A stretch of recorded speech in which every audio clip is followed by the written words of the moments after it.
bienvenidos a mis estudiantes. Yo, como muchos de los docentes alrededor del mundo, he tenido que utilizar muchos recursos, muchos medios, los que están a mi alcance, para continuar con la labor docente. Nosotros, como universitarios, tenemos que continuar con nuestra labor de enseñanza para que las nuevas generaciones, ustedes, tengan las herramientas para superar cualquier obstáculo como el que se nos presenta en este momento. Nosotros estamos ahorita en un momento álgido de la historia. Se presenta una pandemia a nivel global debido a un virus llamado el SARS-CoV-2, que produce una enfermedad llamada el COVID-19, que nos tiene en una especie de cuarentena. Estamos siguiendo las medidas que se nos recomiendan tanto el Gobierno de México como la Universidad Autónoma de México, como la Organización Mundial de la Salud. Los invito a ustedes a continuar lavándose frecuentemente las manos, a que no salgan de casa si no es necesario, a que cuiden de las personas que los rodean, a que mantengan ustedes en este momento la iniciativa de seguir formándose. Los invito a que también continúen con su labor con los demás profesores que están haciendo su mejor esfuerzo, al igual que yo, para continuar con su formación. Cada uno de nosotros tenemos que utilizar las herramientas que tenemos a nuestro alcance para que ustedes puedan continuar con su labor. En esa misma medida, también este material que estoy realizando lo hago específicamente para mis alumnos, para los grupos 10, 11 y 12, 19, 20 y 21 de la preparatoria número 3 Cuauhtémoc, del plantel Cuauhtémoc de la Universidad Autónoma del Estado de México. Lo único que voy a hacer es continuar con el programa y la planeación que están vigentes en este momento en la universidad para el nivel medio superior de la asignatura de filosofía.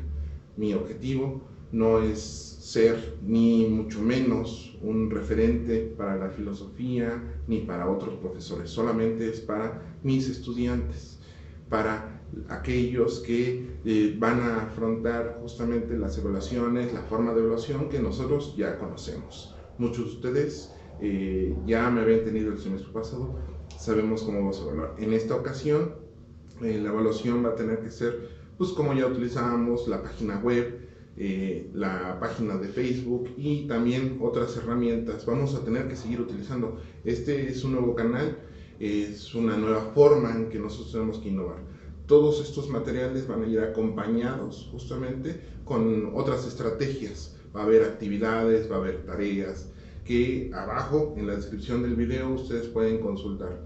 No se les olvide que tenemos que continuar también con las actividades que en este momento, por desgracia, ya no son voluntarias, ya son obligatorias, y que también ustedes continúen con los materiales que ya tienen a la mano y que también se encuentran presentes en la página web. Los libros, se encuentra el libro de texto publicado por la Universidad Autónoma y están las actividades que están ahí.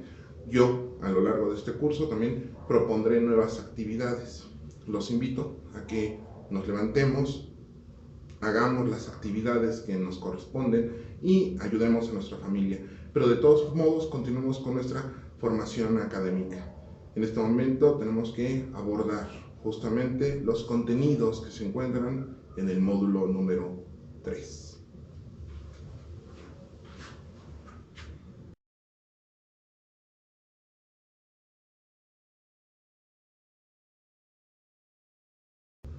Módulo número 3. Filosofía moderna.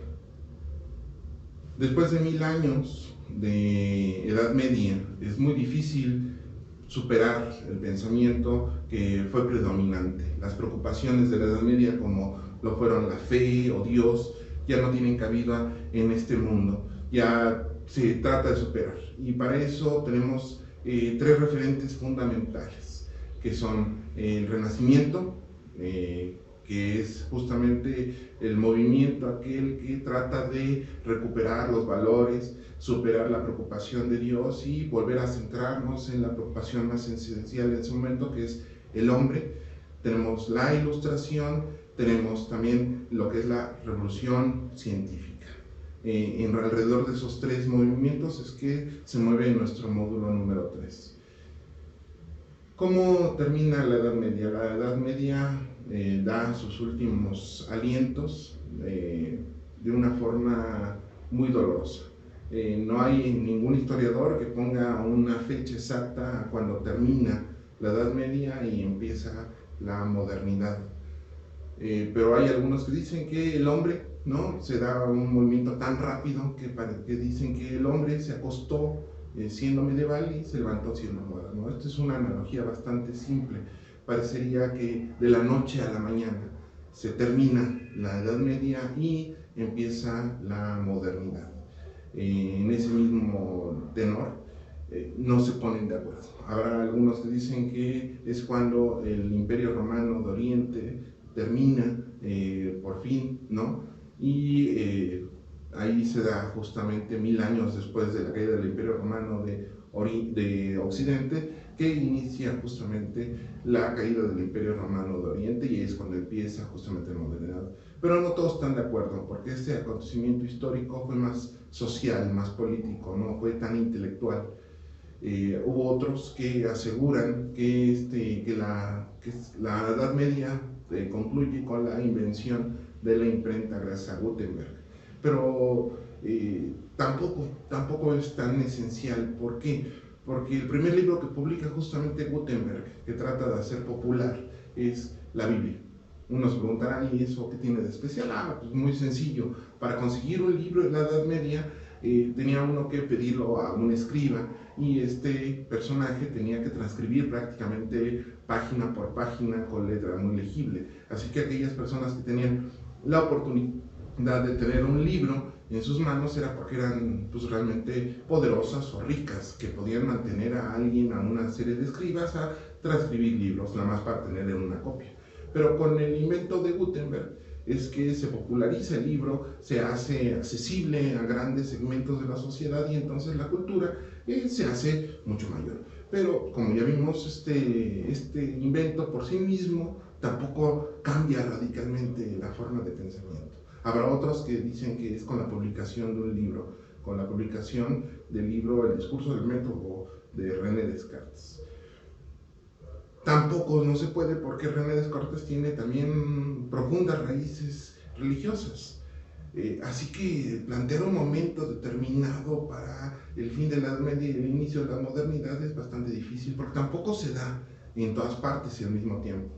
Mientras que, por ejemplo, en Inglaterra se dan ciertos movimientos de la Reforma, en el norte de Europa se da justamente la Reforma, en el sur de Europa todavía se tienen fuertes raíces eclesiásticas. Todavía, por ejemplo, durará mucho tiempo la Edad Media para algunos países como España. ¿Por qué? Porque ellos no se enfrentan a las necesidades tecnológicas, sociales, que se enfrentan en otros países. Mientras que, por ejemplo, en Inglaterra se da la posibilidad de que existan nuevos movimientos gracias a la Reforma, y que se da gracias a Enrique VIII, que escinde la Iglesia y se separa del Papa y inicia su propia, por ejemplo, religión, su propia forma de abordar la cristiandad gracias al anglicismo. En el norte de Europa se dan otros movimientos como el luteranismo, el calvinismo, que evita de cierta forma que el poder de la Iglesia, del Papa, del catolicismo siga impresionando a la gente, de las personas, de las universidades, del pueblo. Así que estos movimientos sociales, estos movimientos también permiten el desarrollo de nuevos pensamientos, de una nueva ciencia, de una nueva visión. Y en ese mismo aspecto es que vamos a nosotros abordar el tercer módulo. Este tercer módulo va a tratar de abordar muchas preocupaciones, y vamos a ver que ya no se basa solamente en un tipo de filosofía, como vimos en el módulo 2, que era una filosofía más religiosa. Aquí el abordaje va a ser sobre muchos temas. Vamos a ver desde política, vamos a ver también lo que es la ciencia, y en ese mismo aspecto los invito a que abordemos al primer autor, Francis Bacon. Francis Bacon, quien nació en 1561, vive en una época convulsa.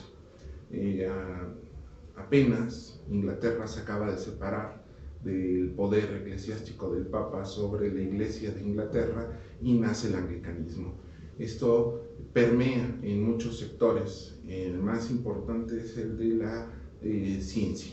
En ese mismo aspecto se permite un pensamiento diferente, un pensamiento teológico. Se abren muchas posibilidades en las Islas Británicas y esto permite que muchas personas practiquen personalmente su religión sin tenerse que someter a cierta perspectiva, a ciertas dogmas que vienen desde Roma.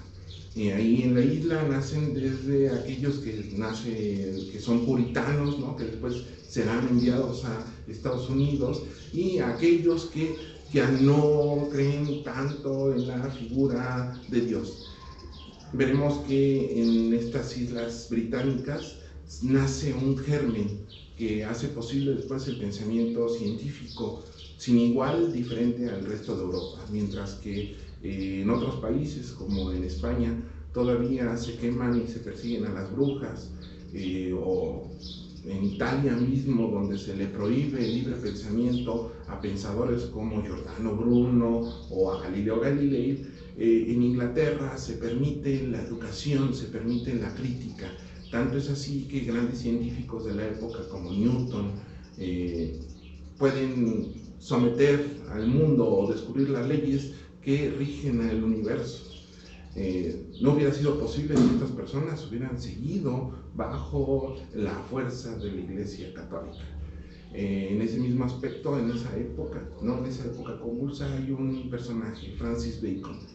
Este personaje, no voy a decir su vida, pero es político, más que nada, tiene una perspectiva muy política de la vida, pero al mismo tiempo es científico. Eso le abre la posibilidad para que él pueda de algún modo abordar la dinámica de su entorno de una forma más objetiva.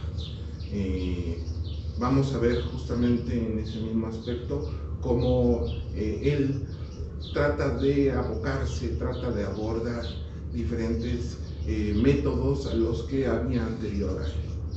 Este nuevo método, esta nueva perspectiva, pues va a tratar de defender un nuevo método, un método diferente al que existía en la Edad Media. El pensamiento aristotélico durante la Edad Media es el más importante. Lo que produce que durante la Edad Media el conocimiento sea erudito y que solamente se base en especulaciones, que realmente no sea un conocimiento científico como tal. El problema es que las personas, los pseudocientíficos, lo único que se dedican es a memorizar libros, a memorizar conocimientos que ya se encontraban de antemano supuestos. ¿Por qué se da esto? Por el método que utiliza Aristóteles, que es el método deductivo.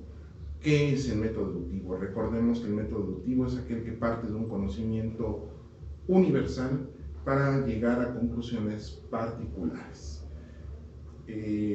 Hasta ahorita nos ha funcionado para descubrir algunas cosas, pero después de analizarlo, decidiremos que en realidad este método no sirve para la ciencia, porque de antemano tenemos que saber este conocimiento universal. Como lo hemos visto desde la lógica aristotélica, en una especie de silogismo típico, tenemos que partir de una premisa universal. Por ejemplo, todos los hombres son mortales, ¿no? Después podemos escoger cualquier otra premisa que sea particular. Sócrates es hombre. Y concluiremos con que Sócrates, ¿no?, esa es la conclusión, Sócrates es mortal. Uno no encontrará ningún problema en este tipo de argumentos. Y así podemos dedicarnos a muchas cosas. Podemos decir que todos los felinos son carnívoros, el gato es un felino, por lo tanto el gato es carnívoro. Pero hay un problema en esto, y que Francis Bacon descubre. ¿Cuál es el problema que descubre Francis Bacon? Que este método no está descubriendo absolutamente nada. Yo tengo que saber de antemano que todos los felinos son carnívoros. Tengo que saber de antemano que todos los hombres son mortales. Yo tengo que saber de antemano universal. Pero ¿cuál es el problema de conocer un universal? Les pido disculpas. Estos nuevos métodos presentarán algunos problemas. El paso de un helicóptero, una vecina que está lavando, los niños que están jugando, todos encerrados en nuestra casa, tenemos que afrontar estas cosas. Y este video no se va a salvar de ello. En esa misma medida les pido de antemano disculpas por los problemas técnicos que se presenten. Como vemos, a veces cuando estamos en la prepa, el sonido del tren o algún compañero que está hablando, en ese mismo aspecto, este video va a presentar estos mismos problemas técnicos. Les pido de nuevo mis disculpas. Continuamos. Nosotros habíamos visto que este método no descubre absolutamente nada nuevo. Tengo que saberlo de antemano. Es como si yo dijera, todas las plantas o todos los árboles son verdes. El limón es un árbol, por lo tanto el limón es verde. Pero habrá algunos problemas con eso. ¿Y qué sucederá si yo alguna vez descubro que algún árbol no es verde? ¿No le llamaré árbol? ¿O qué pasará si yo descubro que algún felino es herbívoro? ¿Ya no lo llamaré felino? El problema del método deductivo es que yo de antemano tengo que saber, tengo que tener un conocimiento universal previo que no he descubierto completamente. El problema que había en la Edad Media es que a veces cuando descubrían alguna cosa nueva no sabían cómo taxonomizarla porque ellos de antemano ya habían hecho algún problema, habían llegado a una conclusión general. El ejemplo claro de ello se da cuando justamente descubren a un animal nuevo, cuando unos exploradores ingleses llegan a un subcontinente llamado Australia, ellos les ponen así Australia, que es la tierra austral o la que está más al sur, y descubren un animal bastante peculiar. Este investigador captura a uno de ellos, pero en el camino de regreso a la isla británica se muere. A este explorador se le hace fácil disecar al animal y llevarlo a Inglaterra. Cuando lo presenta a los demás, hay un problema, ¿no? Él empieza a describir al animal, empieza a decirles, no, pues este animal tiene una especie de hocico de pato, tiene una cola que es como de castor, tiene un cuerpo que parece como de nutria, tiene garras en las patas de enfrente y las patas de atrás son como de pato, están palmeadas. Hasta ese momento todos los demás eruditos empezaban a dudar, porque creyeron que este explorador lo que quería era tomarles el pelo, ¿no? Pero ninguno de ellos se atrevió a contradecirlo hasta este momento. Hasta que llega un punto en que él les empieza a comentar acerca de este animal y les dice, fíjense que algo particular de este animal es que tiene glándulas mamarias, es decir, es mamífero. Todos, pues sí, está bastante extraño ese animal, pero tiene una peculiaridad en todos. ¿Qué? ¿No? Que es mamífero, pero pone huevos, nace de huevo, es ovíparo. Todos en ese momento se empiezan a burlar del explorador y le empiezan a increpar que lo único que intenta hacer es engañarlos, tomarles el pelo. Porque es de todos sabido que todos los mamíferos son vivíparos, que no pueden existir los mamíferos que sean ovíparos. Uno dirá, pues, ¿de dónde sacaron el conocimiento estas personas de decir que todos los mamíferos eran vivíparos? Pues de un conocimiento que estaba cerrado y que ellos ya habían llegado a una conclusión general, que como todos los mamíferos eran vivíparos, si este animal era mamífero, por lo tanto este animal tenía que ser vivíparo. Y eso era completamente falso. Ese es el problema que presenta el método deductivo. Pero ¿cómo superar este problema? Francis Bacon nos propone un nuevo método, el método inductivo. El método inductivo es justamente lo contrario. Partir de conocimientos particulares para que nuestras conclusiones sean lo más generales posibles. ¿Cómo es esto? A través de la experimentación. Yo, como experimentador, como observador de la naturaleza, tengo que ir recabando datos a lo largo de todas mis observaciones.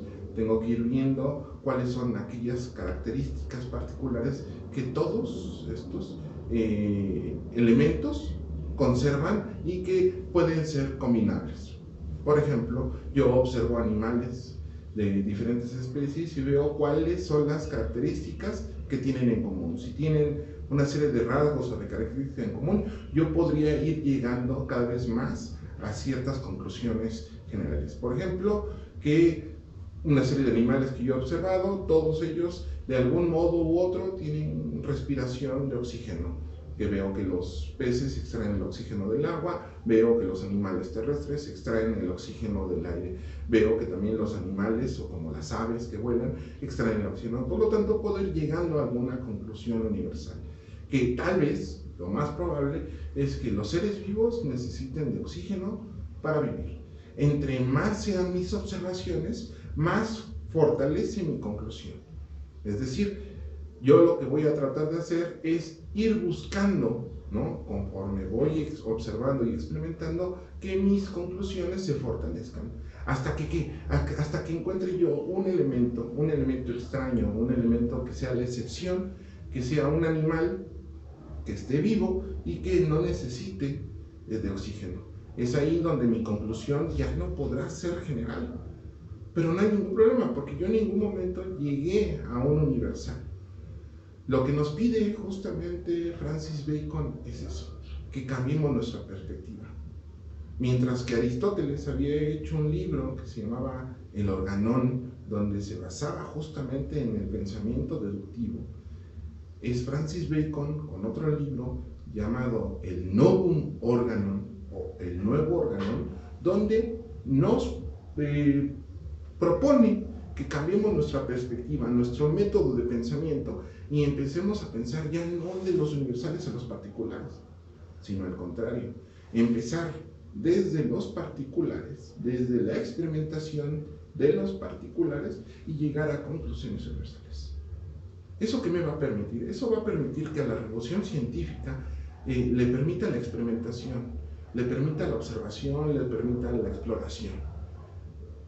No es gratuito, no es cuestión de fortuna que gracias a este tipo de pensamiento los ingleses hayan llegado a desarrollar una técnica, una ciencia mucho más avanzada durante estos siglos que el resto de Europa. Vemos el desarrollo de barcos, el desarrollo de armas, que está mucho más avanzada que en el resto de Europa. Gracias a que Francis Bacon, con esta propuesta, hace que cambie el pensamiento. Sin embargo, hay ciertos problemas que Francis Bacon descubre. Estos problemas que son una especie de prejuicios ante el descubrimiento científico. A estos prejuicios él les llama ídolos e ídola. Estos ídolos lo que hacen es ser obstáculos, barreras ante el desarrollo científico. Identifica 4 de ellos, de los que hablaré uno por uno. Ídolos de la caverna. Estos prejuicios se basan en gustos personales, se basan en el egoísmo, en los vínculos que uno tiene con uno mismo y que de alguna manera ha uno ido desarrollando a lo largo del tiempo. Un investigador no puede tener estos gustos o estas preferencias personales cuando se trata de investigar o de experimentar algo. Si un científico sigue teniendo estos gustos personales, esto le prohibirá realmente ver objetivamente el desarrollo de su investigación. Nos habla, por ejemplo, de alguna preferencia que se tenga, por ejemplo, en algún ámbito del conocimiento, o nos habla de que nosotros no querremos aproximarnos al conocimiento porque le tenemos cierto prejuicio, cierta antipatía ante ciertos conocimientos. Pensemos, por ejemplo, que alguien que descubra algo que vaya en contra de su creencia religiosa o de sus iniciativas políticas, de sus preferencias sociales, entonces va a verse impedido de tratar, de llegar objetivamente a un nuevo conocimiento. Ídolos de la tribu. Estos ídolos son prejuicios que comparte toda la humanidad. Son aquellos prejuicios que nacen de la convivencia social, los intereses familiares, los de nuestro país, los de nuestra categoría social o económica. Son aquellos que solamente permean porque solamente se basan en mis sentidos, en lo que yo conozco, no en aquello de lo que yo puedo llegar a conocer de otras formas. Es decir, es aquello que solamente me dan mis sentidos y que yo tiendo a llegar a conclusiones generales universales. En este tipo de ídolos, lo que se basa es en que yo tengo el prejuicio de que lo que yo veo tiene que ser verdadero, sin dudar jamás de ello, y solamente se queda como la primera impresión. Porque lo vi una vez, porque lo sentí una vez, tiene que ser para todos del mismo modo y de la misma forma. También, por ejemplo, lo mejor es lo mío, lo mejor es lo que yo tengo, lo mejor es mi idioma, lo mejor es mi familia, como si mi entorno, ¿no? mi pequeñísimo contexto determinará la forma en que yo conozco, sin abrirme a la posibilidad de conocer otras cosas. Ídolos del foro. Estos ídolos se basan en fallas de lenguaje, es decir, cuando yo utilizo términos que pueden ser utilizados de otras formas, cuando estos términos tienen o carecen de significado o tienen dos o más significados. Esto también, el lenguaje natural, el lenguaje común, me obliga a que yo utilice ciertos términos que pueden ser entendidos por otras personas de formas que ella o de estas personas pueden malinterpretarlo. Este prejuicio se basa en que yo solamente conozco gracias a que conozco cierto lenguaje o mi lenguaje y me prohíbe conocer otros lenguajes. Habría que romper esta barrera. ¿Cómo? Se rompe muy sencillo a través del lenguaje especializado, de un lenguaje técnico. Si yo voy a estar intercambiando términos, si voy a utilizar un término y después otro como un sinónimo para que se comprenda, entonces puede ser que el mensaje se malinterprete, que se malentienda. Pensemos, por ejemplo, en los términos que utilizamos en la actualidad como los eufemismos o los disfemismos. Cuando yo digo una persona discapacitada, se entiende que es aquella persona que no es capaz de hacer algo, ¿no? Que no es capaz de caminar o que no es capaz de ver, y no tiene nada de malo, es una persona que tiene una discapacidad. Pero políticamente hablando ya no se le puede llamar de ese modo, así que tengo que utilizar otros términos como personas con capacidades diferentes o personas con necesidades diferentes. ¿Qué significará eso? Es un problema que se presenta ante nosotros. Cuando nosotros tratamos de cambiar los términos para que otras personas u otros contextos no se sientan agredidos o influenciados, lo que estamos queriendo es un prejuicio que se vuelve un prejuicio bastante fuerte. Vemos que ahorita en la modernidad o en la actualidad tenemos que llamarles de formas que no afecten de algún modo ciertas sensibilidades. Eso para Francis Bacon sería un problema bastante grande. No llamarle a las cosas o llamarles de otros modos o intercambiar términos sería también una especie de problema, de prejuicio que impide justamente el desarrollo científico, el desarrollo objetivo de la ciencia. Y por último están los ídolos del teatro, los idolateatri. ¿De qué se trata? Los ídolos del teatro son aquellos prejuicios que se basan en las ideologías, pueden ser ideologías científicas, políticas, sociales, culturales.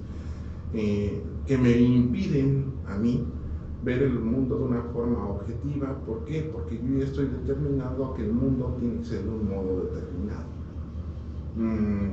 Si yo pienso en una ideología, como sería una ideología política como el marxismo, me determinaré a que el mundo es solamente un ente material que no tiene ninguna circunstancia de otro tipo, ni espiritual, ni nada por el estilo, y eso me impedirá de algún modo que si yo durante el desarrollo de mi investigación científica llego a descubrir algún elemento que no tenga que ver con la materia, me impedirá verlo. Este es un ejemplo bastante radical, ¿no? Pero de ese modo se entiende, donde las ideologías que se toman sin ningún tipo de crítica, donde los pensamientos dogmáticos se toman a rajatabla sin tener en cuenta que tal vez puedan estar errados, es que yo me estoy impidiendo ver la realidad como es y solamente la estoy viendo como a mí me conviene. Los 4 ídolos, como hemos visto hasta este momento, de lo que se tratan es aquellos obstáculos que yo como investigador tengo que superar para llegar justamente a un conocimiento verdadero, a describir la realidad como es y no como a mí me conviene, no como a mí me gustaría que fuera. El problema de los ídolos es que se presentan constantemente y dice Bacon que habría que estar constantemente criticándose uno mismo para tratarlos de superar. Bacon, en los 2 libros principales, en las 2 obras más características, que son el Novum Organum y en otro libro que tiene que ver justamente con más literario, con un desarrollo que se llama La Nueva Atlántida, es que nos promete el desarrollo científico para llegar a una sociedad ideal. Él piensa que una sociedad científica objetiva, que no solamente se basa en admirar a la realidad y a la naturaleza, sino que se basa en conocerla, puede dominarla. Nos terminaremos con una frase muy fuerte de él que dice: saber es poder. ¿Qué significa eso? Que si yo conozco la realidad, entonces puedo dominarla. ¿Para qué? Para el beneficio y la felicidad de todos. Con eso concluimos este pequeño tema de Francis Bacon. Les solicito de nueva cuenta que realicen la actividad de Francis Bacon que se encuentra en la página web, en esta página web, y también habrá algunas actividades que se encontrarán en la página de Facebook. Si tienen alguna duda, por favor escríbanme al correo electrónico que tienen ahorita en su pantalla. Nos vemos a la próxima. Continuaremos con el siguiente pensador, que es René Descartes. Cuídense mucho, lávense las manos, quédense en casa.